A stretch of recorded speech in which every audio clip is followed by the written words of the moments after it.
Sehingga saya menetapkan jalan hidup. Memang Tuhan yang tetapkan, cuman kita menetapkan bahwa inilah jalan hidupku, melayani Tuhan. Nah, mengenai kebutuhan apa semua ya Tuhan sediakan, puji Tuhan.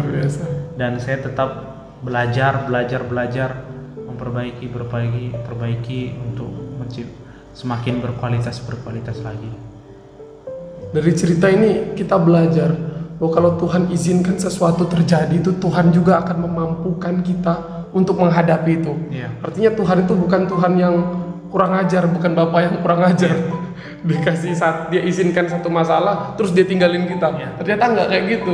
Lewat cerita tulang saya ini tadi, kita melihat bahwa kalau Tuhan sudah pilih kita, kalau panggilan itu sudah kita terima, itu tidak akan dapat digagalkan kalau kita tidak menolaknya.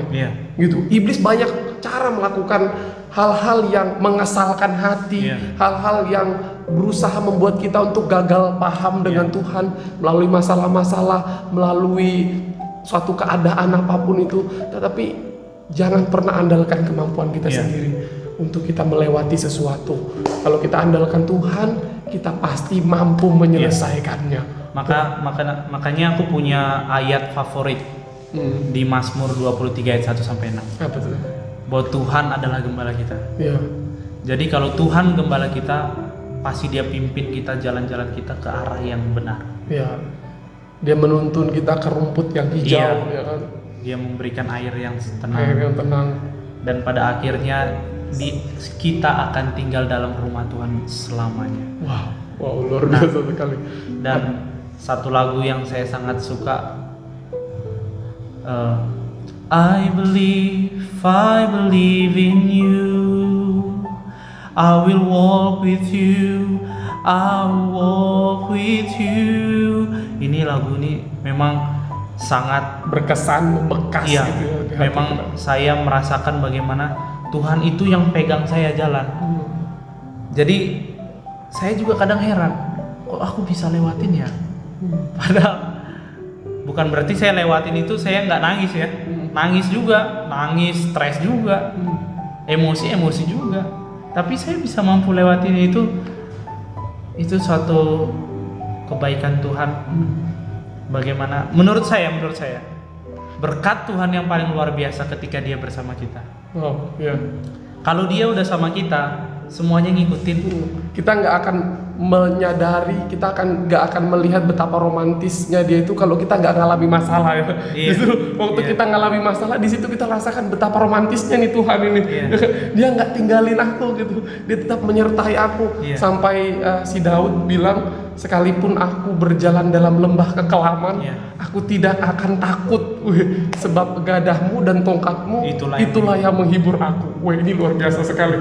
Apa yang Daud alami mungkin tidak sama persis dengan apa yang Tulang alami, tetapi yang sama persis di sana adalah ada Tuhan yang menuntun. Dia yang pegang, bukan kita yang pegang. Dia nggak bakal biarin kita jatuh sampai tergeletak gitu kan kalau Alkitab bilang. Dan ini adalah contoh nyata. Wow, luar biasa sekali. Tulang, apa kira-kira yang Tulang mau bilang buat penonton video ini yang saat ini mereka lagi ngalamin kekecewaan dengan Tuhan, yang saat ini mereka mau kasih hidup mereka buat Tuhan, tapi justru mereka ngalamin masalah. Ada banyak tantangan, ada banyak hal-hal yang mereka alami waktu mereka mengikut Tuhan. Apa kira-kira yang Tuhan mau bilang? Ada satu kalimat yang sangat memberkati saya. Tuhan menghancurkan rencanamu sebelum rencanamu menghancurkanmu. Ini kalimat yang begitu dalam ketika saya membacanya. Kita punya rencana, misalkan kita pergi ke Blok M. Di tengah jalan Tuhan bikin ban kita pecah. Padahal kita nggak tahu kalau ban itu nggak pecah, kita tabrakan. Jadi Tuhan hancurkan rencana kita supaya kita nggak kecelakaan gitu. Rencana kita yang ke Blok M tadi menghancurkan kita. Jadi seringkali sebenarnya yang menghancurkan kita justru rencana kita. Terus kita salahkan Tuhan. Tuhan kok nggak tolong, padahal kita yang salah. Dan dari hal-hal kecil pun kadang kita salahkan Tuhan. Padahal itu cara Tuhan supaya rencana kita nggak menghancurkan kita. Makanya ketika ada satu kata yang Bapak bilang dia sebelum dia meninggal, memang itu menjadi kesedihan yang begitu dalam. Dia bilang, Tuhan lancarkan aku, lancarkan aku, lancarkan aku. Aku marahin, Pak kenapa kok bilang lancarkan aku, bilang tolonglah aku, sembuhkanlah aku. Saya marahin Bapak. Tapi emang itulah artinya, memang dia yang menyerahkan kepada Tuhan. Bapak, kalaupun kakinya, inilah kebaikan Tuhan ya. Kalaupun ini ya, sebelum rencana kita yang kita andalin, ternyata rencana Tuhan lebih luar biasa. Kalaupun kakinya dia sembuh dan kakinya dalam keadaan puntung, apakah dia menikmati hidup? Makin sengsara, makin susah, ya kan? Jadi dari situ betapa indahnya ketika kita dekat Tuhan. Dia apa ya? Dia hibur. Dia kasih tahu rahasia-rahasianya sehingga kita mengerti. Jadi jalan yang kita alami itu kita rasa memang 100% kebaikan Tuhan. Dari sini kita melihat, jadi kita yang harus mengikuti rencana Tuhan. Bukan Tuhan yang mengikuti rencana kita. Karena yang tahu sesuatu yang baik, rencana yang baik bukan kita, tetapi Tuhan. Nah dari sini juga kita belajar bahwa penting sekali memiliki kepekaan dengan Tuhan. Kita nggak akan tahu maksud Tuhan apa sih, kenapa Tuhan izinin ini terjadi sih kalau kita nggak punya kepekaan. Kenapa tadi tulang Arle ini dia ngerti akhirnya maksud Tuhan dalam hidupnya karena dia punya kepekaan itu tadi. Nah gimana kita mau peka kalau kita nggak membangun hubungan yang intim ya kan? Gimana kita mau peka kalau kita dikit-dikit ngambek sama Tuhan, padahal Tuhan tidak pernah dirugikan kalau kita ngambek sama Tuhan. Saya coba berpikir gitu, kalau untuk anak-anak yang suka ngambek, kalau aku suka mau ngambek sama Tuhan, kira-kira apa untung aku mau ngambek sama Tuhan? Apa untungnya aku mau lari sama Tuhan waktu aku ngalami masalah? Ya kan? Nggak ada untungnya. Jadi kalau apapun saat ini tanya dalam hidupmu, datanglah sama Tuhan ya.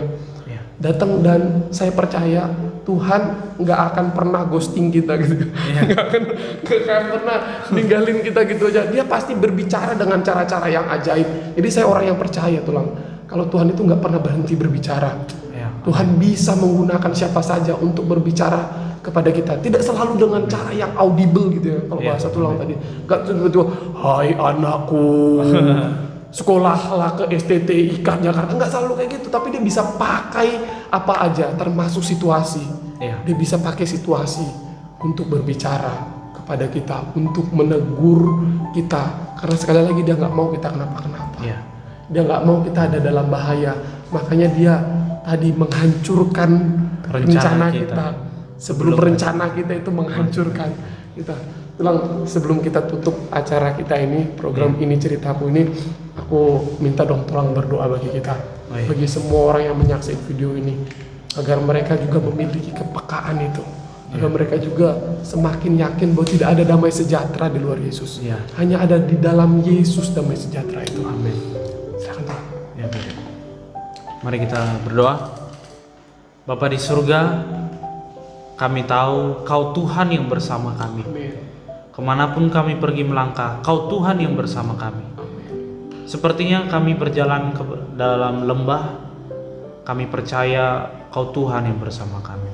Apapun itu Tuhan yang terjadi dalam kehidupan kami, rencana-Mu tetap terjadi dan terlaksana. Tuhan menetapkan langkah kami, Tuhan menetapkan hati kami, Tuhan menetapkan hidup kami menjadi hidup yang takut akan Tuhan, yang dekat dengan Engkau Tuhan. Tuhan, kami berdoa Tuhan buat setiap orang yang saat ini kecewa kepada Tuhan dengan kejadian-kejadian yang terjadi. Mungkin harapannya, cita-citanya, atau cintanya yang begitu dalam tapi tidak sampai. Biarlah Tuhan cinta-Mu lebih besar untuk menjamah kami Tuhan. Berikan kami pengertian, pemahaman, karena kami terlalu bodoh untuk memahami-Mu. Kami kurang pandai Tuhan. Untuk itu Tuhan, bukalah pikiran kami Tuhan, bukalah hati kami untuk kami tahu rencana-rencana-Mu Tuhan. Allah Roh Kudus, bicaralah terus kepada kami. Berbicaralah kepada kami. Dalam nama Tuhan Yesus Kristus kami berdoa dan mengucap syukur. Haleluya. Amin. Amin. Puji Tuhan, Tulang terima kasih banyak udah menyempatkan waktunya untuk hadir di acara ini, untuk memberikan berkat kepada kami melalui cerita-cerita Tulang, dan kami percaya ini akan memberkati setiap kita. Oleh karena itu jangan lupa like bagi teman-teman yang suka dengan video ini, jangan lupa juga tinggalkan komentar, masukan kepada kami agar kami dapat semakin hari memberikan lagi hal yang lebih dahsyat lagi untuk memberkati setiap kita. Dan jangan lupa juga subscribe, dukung kami, dan yang terutama jangan lupa share video ini agar semakin banyak orang yang menyadari dan meyakini bahwa damai sejahtera itu hanya ada di dalam Yesus. Amin. Jadi kami berdua mengucapkan Tuhan Yesus memberkati. Shalom. Shalom.